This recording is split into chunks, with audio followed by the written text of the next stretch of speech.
Buenas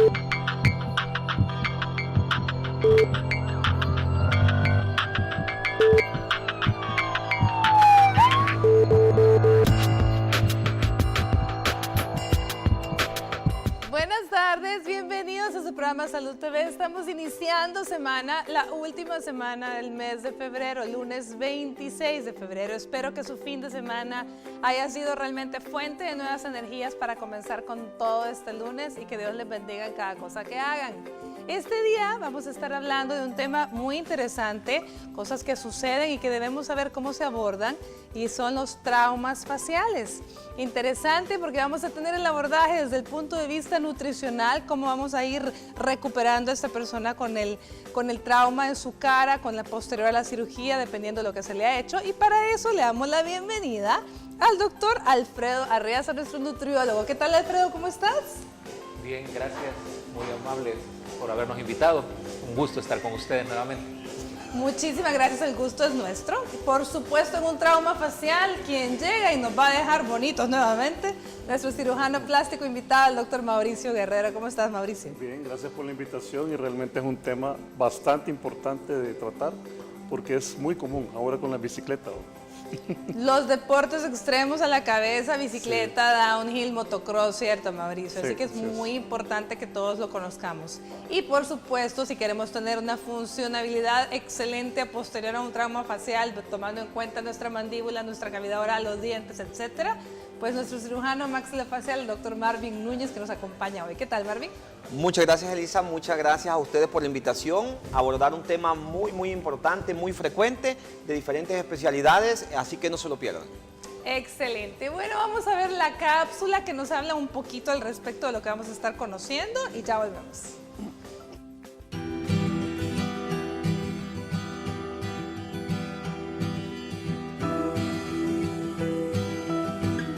Un traumatismo facial o maxilofacial es aquel que puede implicar una lesión en los tejidos blandos del rostro, como una quemadura, contusión o fractura. Estas últimas pueden ser nasales o mandibulares. También engloba las heridas oculares. Este tipo de traumatismo representa uno de los problemas de salud más importantes a nivel mundial, particularmente por su alta prevalencia, diversidad etiológica y alta morbilidad. Las causas más comunes de estas lesiones son los accidentes de motocicletas y los automovilísticos, donde el individuo no lleva el cinturón de seguridad. También las lesiones deportivas, especialmente en aquellas disciplinas de alto impacto, y la violencia en general. El diagnóstico clínico y tratamiento básico inicial de este tipo de lesiones es fundamental para un manejo adecuado desde el punto de vista funcional y estructural, además del aspecto estético. Para conocer más sobre los traumas faciales, quédese en sintonía de su programa Salud TV. Nuestros especialistas estarán hablando de este interesante tema. Acompáñenos.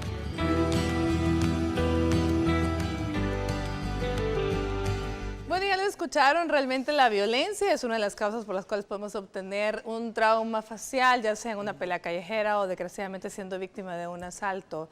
Ahora también mencionábamos los deportes extremos, pero dejemos que el doctor Guerrero nos explique cuáles son los más frecuentes, cuáles son las causas más frecuentes de traumas faciales que tú has visto. Ok, Elisa, fíjate que los traumas más frecuentes, ahorita últimamente se ha puesto de moda la bicicleta de montaña. Nada más fíjate que la semana pasada operé a una persona de un trauma por caída de bicicleta de montaña, y hace 2 semanas también. ¿Qué es lo que pasa? Yo no ando en bicicleta, pero los frenos que utilizan ahora son de alta gama, son como las motos. Entonces la gente, al no saberlos manejar, frena y se va con el freno delantero, se va de boca, como decía un buen salvadoreño. Parece que eso es de técnica. Eso es de técnica porque dicen que tiene que frenar con el trasero. Con el Yo de tampoco atrás, hago bicicleta a montaña, dos, pero ¿verdad? esa es la en teoría. Ese es uno. Y otro, pues el fútbol. Hace un tiempecito por un muchacho jugando fútbol. Él era portero, viene a meter gol, se tira y le pegan la patada directamente en el ojo. Entonces son causas muy frecuentes. También tenemos la nariz, lo que es órbita. En mi especialidad, que es trauma craneofacial, ahí vemos todo eso, todo lo que es mandíbula, que eso lo vemos con los compañeros maxilofaciales. Vemos trauma nasal, trauma orbitario, trauma frontal, cuando hay pérdida también de huesos en el cráneo, se hacen injertos. Todo eso es parte del trauma facial, ¿verdad? las motos. Y el realmente buceo. puede haber traumas en cualquier lugar, no necesariamente que usted esté haciendo algo extremo. Fíjate que incluso los jugadores de básquetbol, con un codazo les quiebra la nariz. Los mismos niños en los colegios, de repente los golpes con una lonchera o corriendo se dan en cualquier pared. O sea, realmente es bien frecuente, le puede pasar a cualquier persona de cualquier edad, incluso las puertas de vidrio. Sí, eso es muy frecuente. Fíjate que una vez operé un muchacho yo que se había seccionado el nervio mediano. En el colegio iban corriendo. Se atravesó una puerta de vidrio y le cortó el nervio. En el colegio, otra vez, bajando el baúl del carro, la mamá cerró y le cae en la cabeza al niño y le fractura ahí la órbita. O sea, es muy frecuente. Cuando menos pensamos, puede pasar eso. Donde menos, los accidentes están a la orden del día, definitivamente. Marvin, vamos a ver la importancia de que siempre haya un cirujano maxilofacial en caso de trauma facial, porque la mandíbula, ¿con qué facilidad qué sería? Se desencarrila. Así es, sí, es muy importante siempre a la hora de que estemos ante un trauma facial es la correcta evaluación, ¿verdad? La correcta evaluación que debemos de tener en este tipo de pacientes y una de las finalidades dentro de lo que es el manejo del trauma facial es restablecer la oclusión en el paciente para la masticación, ¿verdad? Para que el paciente igual pueda alimentarse adecuadamente. Y esto lo hacemos a través de una excelente evaluación en conjunto con otros especialistas para poderle dar el mayor beneficio al paciente y en definitiva el trauma sea manejado de la mejor forma de las diferentes especialidades. Muy bien, y acabas de mencionar algo muy importante, Marvin, y es el hecho de que el paciente recupere su correcta oclusión para poder alimentarse. Pero yo creo que en un caso de trauma facial, independientemente que haya manejado completamente la mandíbula o no, siempre la alimentación es importante, Alfredo, porque para masticar movemos toda la cara, ¿cierto? Cierto. Y realmente en el trauma facial algo que es sumamente importante es restablecer a la brevedad la ingesta de alimentos. Y para eso debemos de tener varias cosas en claro antes de antes de iniciar el proceso. Primero, cómo entra este paciente nutricionalmente al proceso del trauma facial, porque tenemos que tener claro si este paciente ya viene con un problema nutricional previo o entramos con un paciente normonutrido. Y posteriormente, el trauma, qué vía de alimentación es la que nos deja. Definir la vía y el tema de cómo entramos al trauma son fundamentales para definir qué es lo que vamos a hacer. Muy bien, lo primero también tendríamos que definir, pueden haber traumas que solo te afecten tejido blando y traumas que te afecten además de tejido blando también hueso y las estructuras internas, ¿cierto, Mauricio? ¿Cómo los clasifican ahí? Mira, ahí lo importante es, vamos a ver, como hablamos al inicio, ver la funcionabilidad. Por darte un ejemplo, la vez pasada vi un paciente con un trauma en el ojo, como les comentaba, lo vio un especialista, le dio el alta, de otro especialista dio el alta, pero el muchacho realmente a simple vista, vos no veías mayor cosa, más que había cierto desnivel del ojo. ¿Qué pasa con eso? Que adentro el nervio se hernia hacia la parte interna del malar, aquí tenemos un espacio, se hernia, deja de oxigenarse y puede llegar a perder la vista.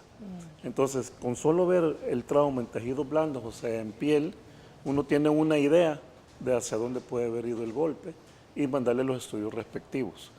Cuando hablamos de piel, podemos ver un ojo muy morado, pero tenemos que ver qué pasa con el ojo en sí. El ojo morado me refiero a los tejidos blandos. Tenemos que ver lo blanquito del ojo para ver si ahí hay sangre o hemorragia. Ese nos va a dar un signo de que podemos tener una lesión mucho más grave y no quedarnos solo con los tejidos blandos. Siempre es necesario tomar radiografías, tomografías, TAC, reconstrucciones 3D para ver realmente si tenemos un daño más profundo que solo lo que son tejidos blandos o piel o músculo. Eso es lo importante dentro del trauma facial. Ver Y me imagino esto es muy importante, la historia clínica de la familia del paciente y lo que el paciente diga y el estado en el que el paciente llegue, porque ahí te puede comentar perfectamente cómo fue el golpe y tú en base a eso decidir si necesita qué estudios, ¿no? Así es, ver el estado de conciencia. Acuérdate que esto va asociado con trauma craneano. Sí. Puede ser que necesite un neurocirujano para ver su estado de conciencia porque no lo puedes operar si tenés una alteración del estado de conciencia. Desde ahí comienza la evaluación integral del paciente. Muy bien, entonces eso es importantísimo, el nivel de conciencia con el que el paciente llega luego de un trauma. Bueno, ¿qué les parece si vamos y escuchamos el avance de T-Noticias 21 con Astrid Ábalos y volvemos con Más de Salud TV?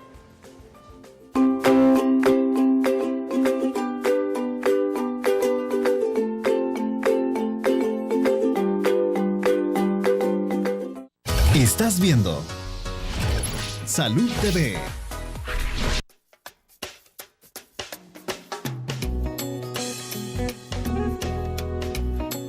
Primero, una fractura. Segundo, puede perder la vista. Puede haber hemorragia interna. Muchas cosas le pueden suceder. Puede quedar en coma. Podría ser derrame de sangre, de la nariz, deformamiento de la cara. Y un trauma a la vez de verse un golpe en la cara, le cambia la mentalidad, pues, y las secuelas que quedan. Pérdida de pensamiento, o sea, podría perder la memoria. Ajá. De varias enfermedades, porque puede quedar que no recapacita bien la memoria. Aparte también en su rostro también puede quedar dañado, la memoria no capta bien.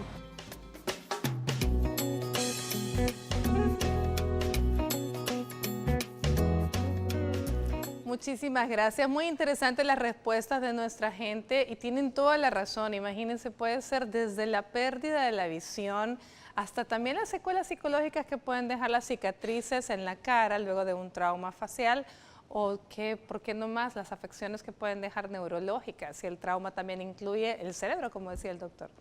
Pero mire, tenemos con un enlace vía Streambox con el doctor Alejandro Candray, oftalmólogo, con quien vamos a platicar precisamente respecto a los efectos que puede tener sobre este órgano tan importante como es la vista luego de un trauma facial. ¿Qué tal, doctor Alejandro? Buenas tardes, muchas gracias por la invitación y un saludo a toda la audiencia de Salud TV. Gracias a usted por respondernos. Cuéntenos, ¿cuál es el efecto en la visión que podemos tener dependiendo obviamente de qué tipo de trauma facial tengamos?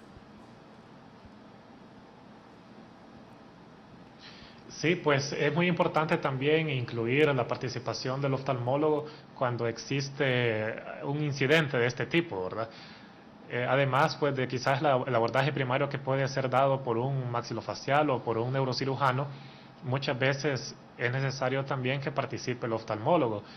Como suelen ser condiciones muchas veces pues de cuestiones críticas, ¿verdad? Debido a muerte o a veces lesiones bastante graves, pues puede que la consulta oftalmológica a veces pues se demore un poco, ¿verdad? Pero siempre debemos tenerlo pendiente de que la visión pues ya eventualmente, como las secuelas que pueden ocurrir, pues idealmente deben tratarse a corto plazo. Muy bien, doctor Candray. El doctor Guerrero, cirujano plástico, especialmente desea hacerle... cuando... Perdón. El doctor Guerrero desea hacerte una pregunta, doctor Candray. Vamos a ver, Mauricio. Hola, doctor, ¿cómo estás? Principalmente, agregar a lo que tú estás comentando, como tenemos un trauma en el globo ocular, tenemos que pensar qué pasa con el piso de la órbita, es decir, con el huesito que tiene al globo ocular en su posición, en su puesto. Entonces, cuando ese huesito se fractura, que es tan delgado como la yema, como el cascarón de un huevo, podemos tener que se hernia el nervio hacia el antro maxilar y podemos tener pérdida de oxigenación en el nervio y podemos hasta perder parcialmente la vista o totalmente. Estos pacientes yo los manejo levantando el ojo y poniendo una placa de titanio, sustituyendo el piso de la órbita. Y pues yo manejo el concepto que son 6 horas de rango para perder la vista parcial o totalmente. No sé en qué me puedes apoyar vos ahí para aumentar el conocimiento acá de los televidentes. Sí, exactamente. Pues básicamente podrían ser 3 tipos de secuelas o traumas que podría sufrir pues todo el sistema ocular. Uno de los más importantes, porque precisamente se encuentra pues un poco más profundo, ¿verdad? Así son las paredes de la órbita. Dentro de eso, pues hay paredes que son un poco más frágiles que otras son más resistentes. Y las secuelas que se producen o efectos, pues a raíz de fractura del piso o de cualquiera de las partes, según sea el trauma, pues puede ocurrir de atrapamiento de los músculos, también herniación, ¿verdad?, de los tejidos grasos que sostienen el ojo, y también lesiones al nervio óptico que pueden producir incluso secuelas de ceguera o una discapacidad visual bastante importante. El atrapamiento muscular es bien importante porque cuando al menos existe este tipo de fractura y se atrapa uno de los músculos, entonces el paciente lo que va a percibir es visión doble y una restricción bastante evidente en los movimientos oculares.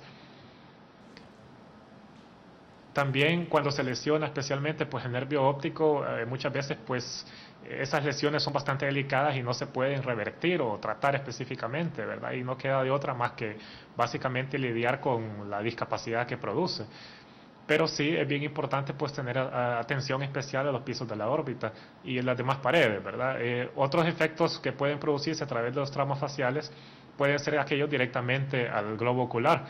Específicamente puede ocurrir un ifema, ¿verdad?, o un sangrado dentro del ojo que puede ocasionar un glaucoma bastante severo, una presión intraocular bastante alta, que puede de manera indirecta, a través de varios días de una presión ocular sostenida durante mucho tiempo, ocasionar una lesión al nervio óptico de manera irreversible, ¿verdad?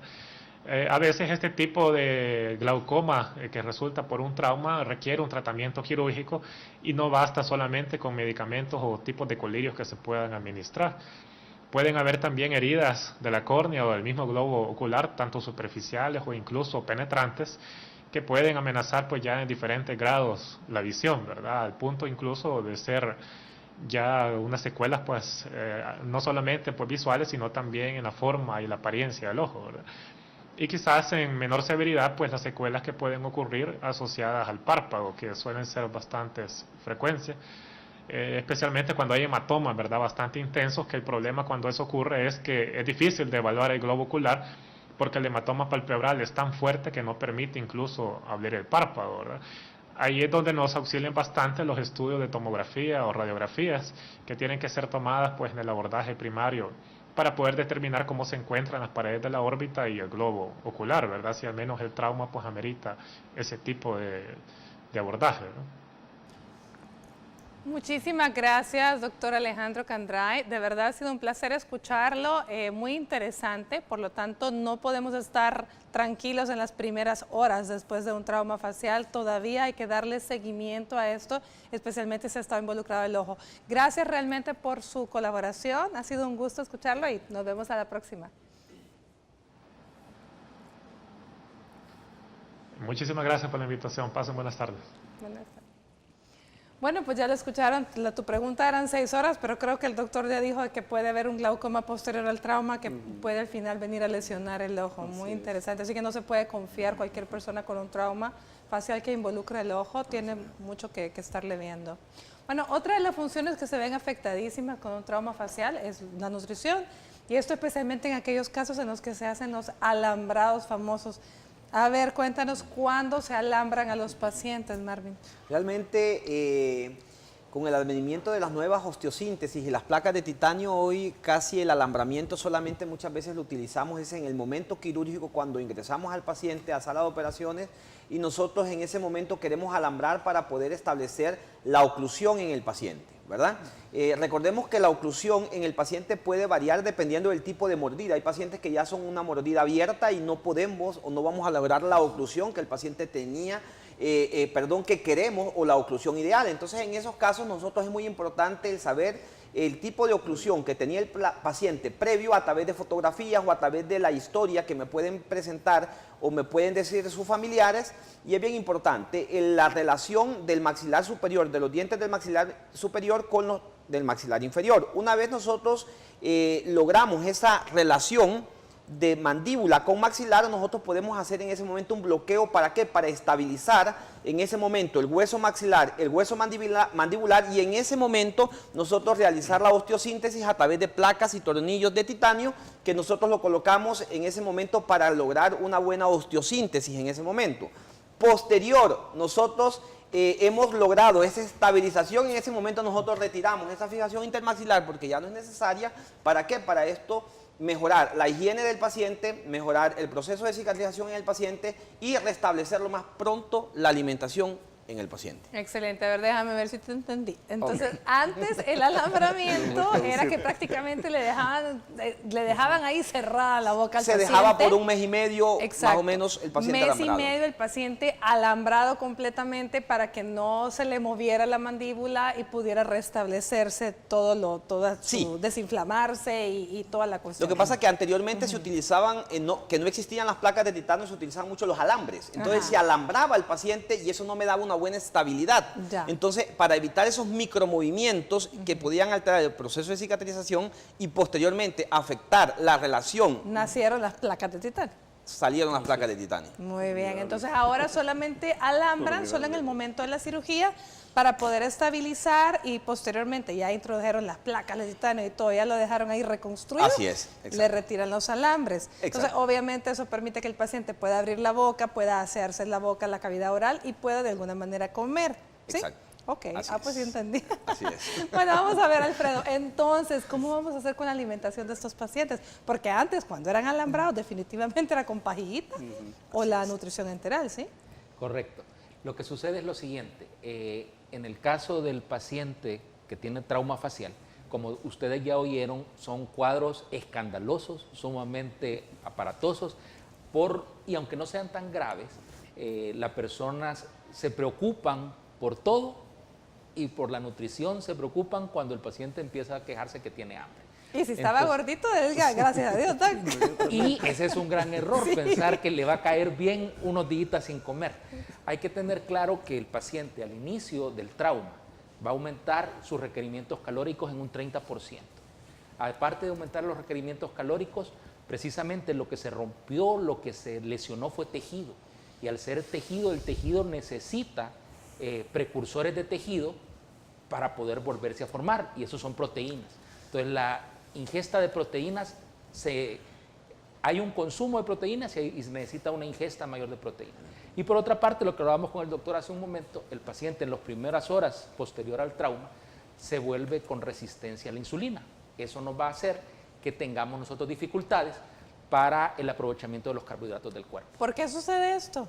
Es la reacción quirúrgica al trauma. ¿Parte del metabolismo quirúrgico de todo paciente que es recién operado o solamente los traumatismos? Todos los pacientes que son sometidos a procesos quirúrgicos debemos apresurar al manejo de la alimentación y al manejo del tema de los carbohidratos. Por eso es que no los dejamos tanto tiempo sin comer. Exacto, no deberíamos. No deberíamos dejarlos tanto tiempo sin comer. Bueno, muy bien. Entonces, Mauricio, hablemos del abordaje del paciente ya en sí. Te llaman de emergencia. Normalmente, ¿a quién llaman primero? Mira, fíjate que acá en El Salvador, pues yo no sé, lo han catalogado de que si es golpe de mandíbula al compañero maxilofacial, si es golpe de nariz al otorrino, si es del ojo al oftalmólogo. Pero y el último que llaman es si no está bonito. Ajá, no, pero ahí te voy, es que ese es el problema. Fíjate que nuestra obligación, la persona piensa que el cirujano plástico solo es poner bonita a la persona. Y también es restituir lo que la persona tenía anteriormente. Yo les digo a mis alumnos cuando doy clases, darle a la cara forma de cara. ¿Por qué razón? Porque ponerle, a veces me hablan por un trauma, por un raspón en la frente, por decirte algo. Ese raspón no solo tenés que verlo superficialmente, tenés que ver qué pasó ahí abajo. Puedes tener una fractura frontal, puedes tener fractura de órbita, fractura nasal, fractura mandibular, maxilar también. Entonces, vos tenés que verlo de forma integral. ¿Por qué? Porque mi obligación es darle a la persona funcionabilidad y apariencia, la apariencia que tenía previamente. Por darte un ejemplo, cuando tenemos no hablemos de los huesos, aunque yo trabajo huesos también en la cara, pero ponerle una pérdida de tejidos blandos en los ojos. El párpado superior se perdió. ¿Qué tengo que hacer yo? Ver de qué área del cuerpo le saco piel para ir a proteger ese ojo. No porque se vea feo, sino que porque hay que proteger el ojo. Hay que proteger ese ojo. ¿Por qué razón? Acuérdate que el párpado superior te cubre el 80%, pero deja el superior, el ojo se te hace seco, después se te ulcera y después vienen las pérdidas oculares. Igual en la nariz, un golpe sensible en la nariz, Si en el momento no se resuelve el tabique que está de lado o el hueso que se deprimió y no lo pones en su posición, posteriormente te puede dar sinusitis, rinitis alérgica, etc. En la boca, si tienes una mala oclusión o una lateralización de mandíbula, tienes que ponerlo en su lugar, ocluirlo, como dijo el colega, ponerle sus mini placas para que esa boca siga funcionando, poder tener el hermetismo de la boca, porque cuando tú tomas, el agua se te va a salir si pierdes parcial del labio. Entonces tenés que ir a reconstruir el labio para mantener el hermetismo. Y todo eso va asociado con la nutrición. Y si el trauma fue lateral, las orejas también. También, nosotros reconstruimos la oreja. Acuérdate que los cartílagos los podemos cosechar de la costilla y se los puede sustituir ahí. O sea, todo eso debe ser, a mi punto de vista, pues mi especialidad es cirujano plástico, quien debería ser el de entrada y de ahí llamar a las diferentes especialidades, porque esto es de equipo, esto no es de individualidad. ¿Les querías decir algo, Alfredo, antes de irnos a corte? No, lo que está diciendo el doctor, dependiendo en mucho cuánto va a ser ese tiempo para que nosotros podamos empezar a ocupar la boca funcionalmente, es que tenemos que decidir de forma rápida cómo vamos a alimentar a ese paciente. Bueno, entonces lo que estamos entendiendo en este momento, nuestros hospitales, nuestros médicos están acostumbrados a que cuando hay un trauma facial llaman a aquella especialidad que se supone que es la que está más involucrada, pero que en realidad debería ser el plástico y luego el que comande y luego llamar a todos los subespecialistas para poder colaborar en la correcta y en la integración de todas las funciones. Vámonos a una pausa y volvemos con más del tema de hoy.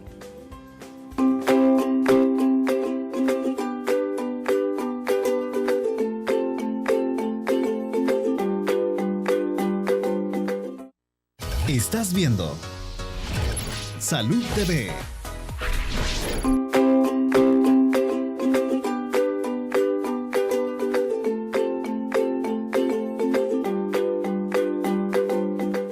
Bueno, buen provecho usted que está almorzando. Este día estamos hablando de cómo abordar un trauma facial, de todo lo que puede esto implicar y a quién hay que llamar. Estábamos aquí discutiendo y entre cámaras que realmente me dice el doctor Arriaza, es mentira que al que llaman por último es al plástico, al que llaman por último es al nutriólogo. Nadie se acuerda que el pobre tiene que comer, ¿verdad? Ciertamente. Definitivamente. Bueno, otro de los traumas frecuentes mencionados es de nariz. Sí, con la nariz, fíjate que ahí tenemos que fijarnos, acordémonos de que la nariz tiene una función, no solo es que sea bonita, tiene una función. La función es respirar, ¿verdad? Tenemos una pared en medio y esa función entra el aire, se calienta en unas cosas que tenemos que se llaman cornetes y va para el pulmón y se filtra. Ahora bien, ¿qué pasa si el tabique está de lado? Un cornete de un lado se hace más grande, el otro se hace más pequeño, entonces el paciente comienza a respirar mal, se comienza a acumular moco en ciertos espacios que tenemos en la cara, en unos antros o unos espacios huecos que tenemos, y ese moco después se infecta, viene la sinusitis, etc. ¿Qué son las sinusitis? Es la gente que ronca mucho, gente que te camina una cuadra y están realmente cansados porque no respiran bien, no pueden hacer ejercicio. Entonces ahí tenemos, ya son los pacientes respiradores orales que le llamamos nosotros. Entonces tenemos que ir a corregir ese tabique para que el paciente respire bien. Ahora bien, en el trauma, si hay un golpe directo, puede ser que haya ruptura de la piel, que haya ruptura de cartílagos, puede haber fracturas también, aparte del tabique, y en el momento hay que corregirlo. Ahora, si es un trauma muy grave, lo que se hace, y si no compromete la vida general del paciente, se le da un manejo de unos 4 o 5 días con medicamentos para que se desinflame y posteriormente se puede hacer. No es que ahorita se golpeó la nariz y vámonos a quirófano, no. Depende de cada paciente, se puede dar una espera de un y hay que esperar que desinflame, ¿no? Que desinflame para poder hacer un buen trabajo. Porque la inflamación cuando tú estás trabajando te puede engañar. Tú puedes decir, está bien ya, pero realmente no, porque está bien la inflamación. Eso es bien importante porque las personas a veces se desesperan y te dicen, no, ya, y me voy a operar, espérame ya. No, hay un motivo por qué razón podemos esperar un periodo de tiempo también. Eso es muy importante tomarlo en consideración. Bueno, a mí me gustaría que establezcamos un poco cuál es el papel del médico de emergencia, qué es lo primero que el médico de emergencia tiene que hacer. ¿Esto es ver estado de conciencia, estabilizar vía aérea o qué? Lo primerito es el estado de conciencia. ¿Qué es el estado de conciencia? Si el paciente llega dormido o con mucha tendencia al sueño, es que el golpe no solo se quedó en la cara. Acordémonos que la especialidad se llama cráneo maxilofacial. Significa que puede haber un golpe acá y repercute en el cerebro. Recordemos que el cerebro está flotando en agüita, ¿verdad? Entonces eso puede generar una inflamación cerebral. eso podemos tener una afección del estado de conciencia del cerebro. Entonces, y eso puede suceder eso va a suceder de inmediato. En el momentito. Y hay muchas ocasiones, Elisa, que el trauma facial queda en un segundo plano. Porque podemos tener una fractura de nariz, una fractura de mandíbula con movimiento de una mala oclusión, y tenemos un paciente que está casi en coma. Se llama al neurocirujano que lo estabilice. Cuando el neurocirujano autoriza, nosotros entramos a la reconstrucción de forma estética, por así decirlo. Se llama reconstrucción funcional estética. Entonces, igual ahora en el ojo es una excepción. Como dijimos, tenemos un periodo de tiempo. Sí. Si nosotros tenemos 4 horas y ese ojo ese nervio esterniado o atrapado, lo vamos a tenemos perder. que ir a liberarlo. Ahí se pone de acuerdo con el neuro para hacer esta. Entonces, primero, ver el estado de conciencia. Segundo, ver si hay algún tipo de compromiso vital para el paciente, vías aéreas, etcétera, ¿verdad? Excelente. A veces hay piezas molares, hay piezas que se les liberan y se les pueden ir a la garganta. Claro. Ir a solucionar ese problema con el compañero maxilofacial, e incluso el otorrino puede entrar ahí para ir a liberar eso. O sea, es un equipo, por ejemplo, que de entrada se tiene que ver integralmente al paciente y tratar de tomar las decisiones más inteligentes. Y rápidamente aquellas que lo van a mantener con vida, porque lo primero es proteger la vida del paciente y luego ir viendo lo que sigue, aunque no sea muchas veces lo estético lo primordial. Así es. Pero veamos la funcionalidad de la vía aérea de la nariz, gracias a Elsa Rubidia Escobar, nuestra otorrina, en la siguiente cápsula. Ya volvemos.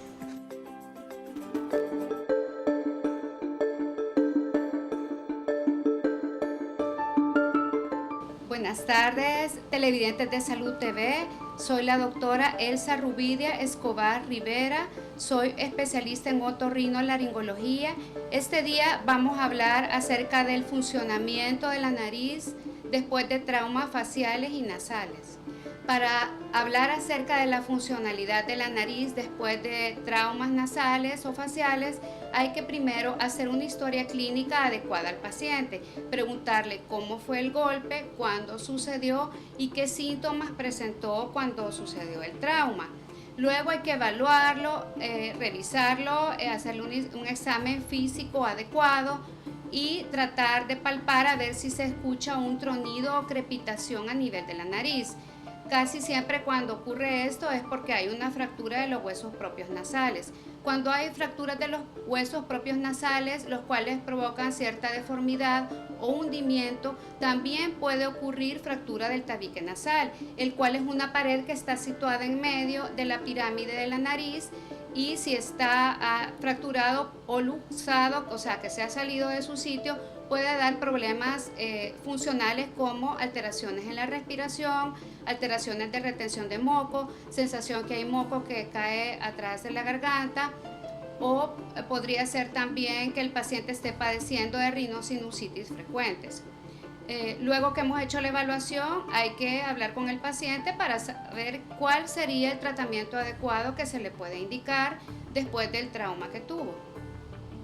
Como recomendación les puedo dar que si ocurre un trauma a nivel facial o a nivel de la nariz, lo ideal es consultar lo más pronto posible, porque entre más pronto ocurre la atención por el especialista, las secuelas pueden disminuir y así puede su nariz quedar como la tenía antes o funcionando mejor. Bueno, para Salud TV soy la doctora Elsa Rubidia Escobar Rivera. Nos vemos la próxima.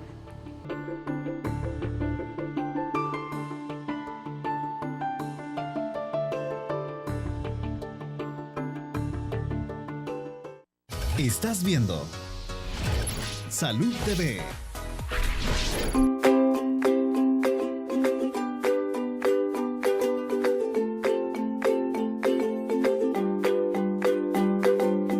Bueno, continuamos con nuestro programa Trauma Facial, es el tema de que hemos estado hablando en la última hora. Fíjense bien, ya hablamos un poco de los ojos, ya hablamos un poco de la nariz. ¿Qué tal si hablamos ahora de los tipos de fractura más frecuentes en la mandíbula y cuáles pueden ser las diferentes secuelas que podemos tener? Claro, claro. Es bien importante a la hora de que nosotros hablamos de trauma facial, lo que hemos hablado ahorita es una correcta evaluación de ese paciente de todas las fracturas que pueden aparecer dentro de lo que es la cara y lo que es el cráneo, ¿verdad? Para nosotros poderlas abordar por la parte de especialidad y quién nos puede ayudar a manejarla de la mejor forma este tipo de trauma. Cuando nosotros hablamos de la fractura de la mandíbula, una de las áreas en donde comúnmente nosotros podemos ver una fractura de mandíbula es a nivel de lo que es el ángulo de la mandibular. Y tiene un sentido. Generalmente, la mayor cantidad de fracturas en ángulos mandibulares se da cuando nosotros tenemos las cordales que se encuentran totalmente retenidas en el hueso y ocupan una gran porción del hueso en esa zona del ángulo de la mandíbula, lo hacen una forma más débil, a que sea más susceptible a la hora de haber un golpe o a la hora de haber un trauma de que se fracture en ese momento. Estamos hablando de los jóvenes. ¿A qué edad yo ya tengo que estar con cordales afuera? La edad promedio en donde una cordal debe de ser retirada es aproximadamente desde los 17, 18 años a los 24 años. O sea, si a los 24 años yo tengo todavía mis cordales adentro, hay que sacarlas. Sí, porque hay muchas patologías que se ven envueltas en la patología del tercer molar, pero el trauma, si este paciente va a sufrir un trauma, un golpe en el área de mandíbula y está la tercera molar retenida, es un área mucho más factible en donde se fracture por la presencia de tercera molar. Tiene más chance de que se quiebre. Exacto, entonces es una forma como de prevenir, no es que todos los pacientes se van a fracturar, claro, ¿verdad? Y por eso, pero si ese paciente llega a tener algún tipo de contusión o algún tipo de trauma facial y está la tercera molar ocupando una porción bastante grande de lo que es el ángulo de la mandíbula, es muy probable, y nosotros podemos ver en la estadística la mayor cantidad de fracturas en ángulos, terceras molares que se encontraban totalmente retenidas. Ahora bien, ¿y qué repercusiones tiene esta fractura en la función de la mandíbula? Lo que pasa es que cuando nosotros tenemos una fractura a nivel de un ángulo de la mandíbula y está la tercera molar, tenemos que tomar la decisión en ese momento si nosotros estabilizamos la fractura y posteriormente hacemos la cirugía de la tercera molar o en el momento hacemos la cirugía de la tercera molar. ¿Y qué hacen? Generalmente va a depender de cuando nosotros evaluamos la fractura, si la tercera molar me va a dar mucha estabilidad, dejamos la tercera molar, estabilizamos y luego retiramos la tercera molar. Pero si en ese momento vemos que la tercera molar está también totalmente fracturada, en donde ya está el nervio, la pulpa expuesta, obviamente puede ser un foco de infección en ese momento y de dolor. Entonces, en ese momento nosotros retiramos la tercera molar y estabilizamos al paciente. Pregunto la repercusión de este tipo de fractura en ángulo de mandíbula, porque estamos hablando de esta zona, está bien cercana también al oído. Claro. Recordemos que también es bien importante que hay un nervio que es una rama principal de lo que es el nervio trigémino, que es la rama mandibular. La rama mandibular que tiene diferentes ramas y de entre las ramas está el nervio alveolar inferior, que es el nervio que le da toda la inervación a todas las piezas dentarias. Muchas veces estos pacientes quedan con muchas secuelas como parestesias o ausencia de sensibilidad en estas zonas, en los cuales hay que dar también algún tipo de tratamiento para recobrar esa sensibilidad dependiendo del trauma y dependiendo de la injuria que sufrió ese nervio. Muy bien. Antes, dime, Mauricio, ¿vas a decir algo? Agregando lo que dice nuestro querido colega, aquí también tenemos, cuando tenés golpes frontales acá, el vector de la fuerza va para acá. Entonces te puede fracturar abajo del cóndilo, que es una parte delgadita que articula con el cráneo, que la ATM se llama, articulación temporomandibular. El gran problema que puede quedar después es que el nervio de la cara, que es así, se te puede inflamar. Entonces después la gente anda con dolores faciales crónicos. Entonces, si no tienes una fractura adecuadamente manejada, puedes quedar con una hipersensibilidad en la cara, con mucha sensibilidad en la cara y con dolores crónicos. ¿Y qué pasa? Ahí el tratamiento tal vez no te funciona nada, porque el origen es un mal pegue de los huesos que te afecta el nervio. Alfredo, ¿cómo vamos a hacer, cómo vamos a hacer para la gente con las fracturas de mandíbula, y especialmente de ángulo mandibular, para que coma? Porque no puede abrir la boca, me imagino. Muy buena pregunta. Aquí dependemos definitivamente de hablar primero con todos los colegas que han estado tratando al paciente, para saber el grado de movilidad que puede tener o que recomiendan tener para este paciente. Es importante tener claro de que es un paciente que, como ya hablamos, va a tener una demanda de calorías elevada, arriba de las 2.500 calorías, un 30%. Entonces, y las dietas de líquidos claros y de líquidos completos, con buena suerte vamos a llegar a 850 calorías.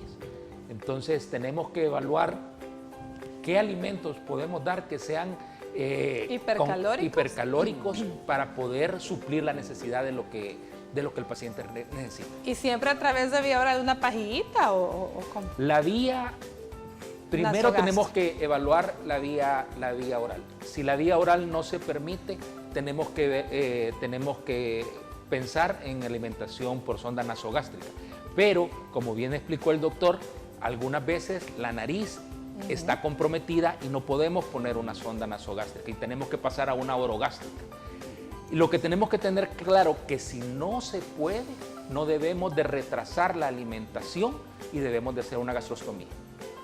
Muy bien, bueno, interesantísimo porque usted podrá decir, pero una gastrostomía si el trauma era en la cara, pues ya ve que la alimentación es importantísima porque si no las secuelas van a ser peores posteriormente. Pero relajémonos porque ya nos estresamos mucho y veamos los consejos que nos va a dar Lianik Borlasca en nuestra sección de Peace and Yoga para que estemos menos estresados. Ya volvemos.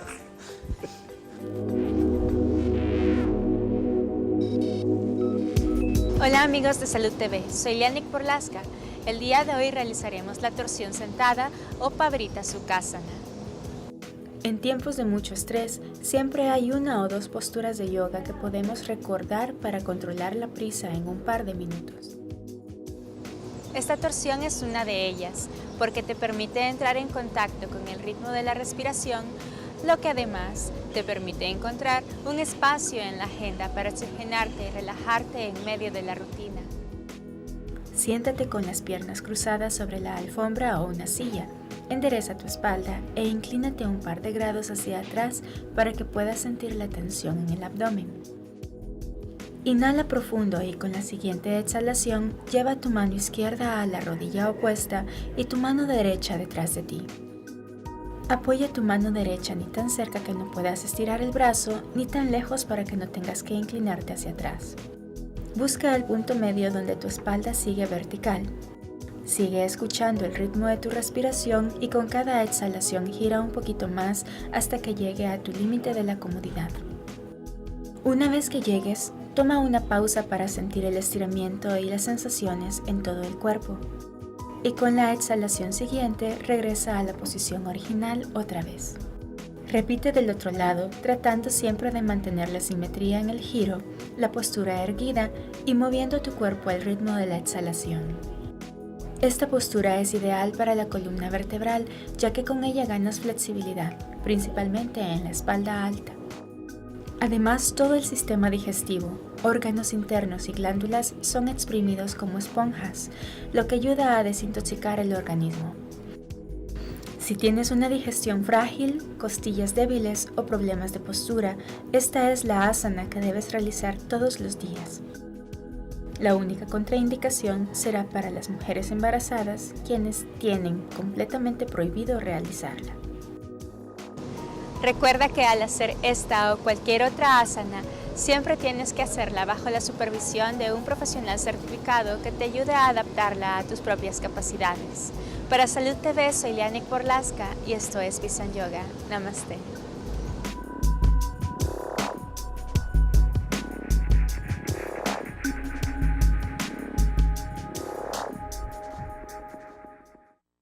Estás viendo Salud TV.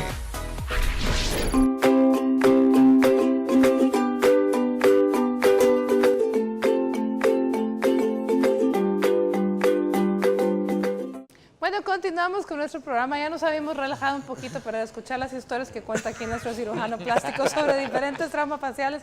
Créanme que nuevamente cualquiera se estresa. Hablemos un poco de del tratamiento cuando solo son tejidos blandos, Mauricio. Ok. Mira, los tejidos blandos aparentemente es lo que más llama la atención de las personas, porque el ojo está morado, tiene un gran raspón o tiene heridas en la cara. Usualmente por eso nos llaman a nosotros, pero detrás de esas heridas tenemos otras lesiones más profundas, como ya estuvimos platicando.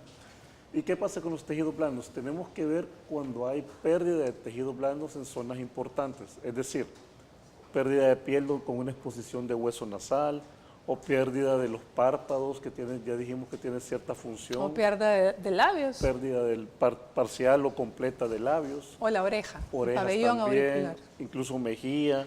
Entonces, ¿qué tenemos que hacer ahí? Es donde nosotros nos llaman para ir a cubrir esas áreas importantes. Si tú tienes un hueso mucho tiempo expuesto, se te puede infectar y lo puedes perder. Y en cara, que está tan cerca del cerebro, pues una vía de acceso importantísima para las bacterias. ¿Qué hacemos en esos casos? Primero, evaluar a la paciente y tranquilizar a la familia, tranquilizar al paciente y tranquilizarnos nosotros, para tener una visión objetiva Ya con una visión objetiva ya podemos comenzar a planificar la reconstrucción. Yo a mis pacientes les digo esto así, lo que ha pasado es como un terremoto. Un terremoto dura 7 segundos, 10 segundos, lo que fuera, y la ciudad se reconstruye en años. Cuando estamos hablando de un trauma facial, pérdida de tejido, puede ser también que con una cirugía sea suficiente, o con 2, o con 3. ¿Por qué? Dependiendo del daño que has tenido. Por ejemplo, cuando hablamos de los labios, acordémonos, decíamos anteriormente que tiene cierta función que es el hermetismo. Entonces, ¿de dónde voy a sacar músculo para ir a sustituir el músculo que se perdió? ¿De dónde voy a sacar piel para ir a sustituir la piel que se perdió? Entonces nosotros hacemos unas cosas que se llaman colgajos.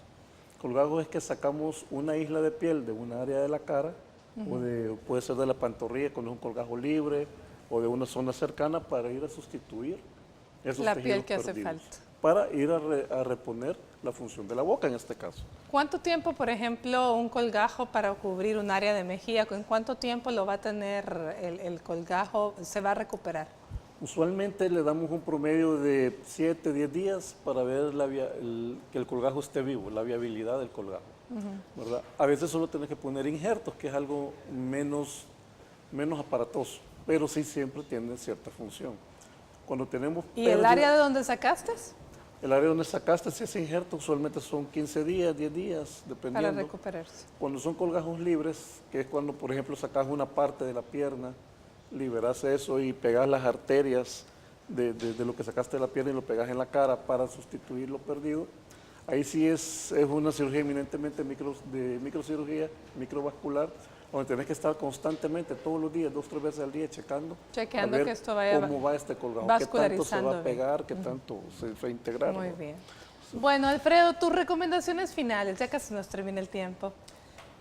Fundamentalmente en que no tenemos que atrasar el tiempo para la intervención nutricional. Segundo, que los alimentos que debemos de buscar, si no logramos cubrirlo, el requerimiento del paciente, debemos recurrir a fórmulas de alimentación que hay en el mercado, que son completas, que tienen la cantidad de carbohidratos, lípidos y proteínas, si las encuentran en el súper, ¿verdad? Y no hay que perder el tiempo y ponernos contentos porque el paciente se comió un sorbete, se logró comer media sopa, porque eso no va a cubrir los requerimientos. Las fórmulas de alimentación enteral son las indicadas para el caso de estos traumas. Bueno, se nos terminó el tiempo, desgraciadamente. Yo sé que habría muchísimo que hablar, pero no me queda más que agradecerles realmente. Marvin, muchísimas gracias. Mauricio, Alfredo, un placer. Gracias al doctor Candraya, a la doctora Rubí Escobar, a Leanique, en fin, a ustedes, por supuesto, que nos acompañaron el día de hoy. Mañana estaremos hablando de otro tema que no pierde nunca actualidad y es el cáncer de piel. Así que no se lo pierdan. Por hoy les deseo un fantástico inicio de semana y que Dios los bendiga.